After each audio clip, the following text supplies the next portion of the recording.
stretchable, washable, ear cups cover. Yan.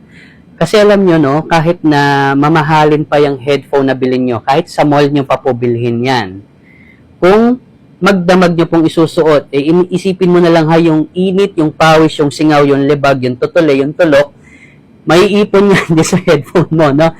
Paano kung nagheheraman pa kayo sa bahay? O, paano kung ikaw lang yung may headphone? Tapos si Utol, nakikihiram ng headphone, no? So, maganda po yung meron tayong mga ear cups cover, no? So, washable po siya, stretchable, okay? Large size. So, ang ating pong large size, kaya pong mag-fit up to 10 cm o baka nga kaya pa 11 cm.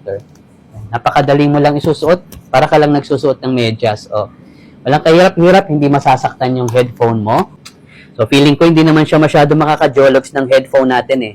Kasi ang mahalaga po dyan yung hygiene at saka yung mapatagal, yung PU leather o yung foams ng iyong phone. So, lalo na kapag luma na yung headphone, di ba? Yung tipong nagbabakbak na po siya, paano kung pumasok sa loob ng tenga mo yung dumi? So, maigi na yung meron kang ganitong ear cups cover, no? Para mapoproteksyonan po yung tenga mo. So, para maproteksyonan yung tenga mo, laban sa mga dumi-dumi, no, na pwedeng manggaling dito sa headphone natin. So, click mo na dyan sa may yellow basket. Marami tayong kulay. Ito yung large size. Fits 10 cm o kaya pa siguro 11 cm. May smaller sizes din. Nandiyan na sa may yellow basket para makapag-check out ka na rin.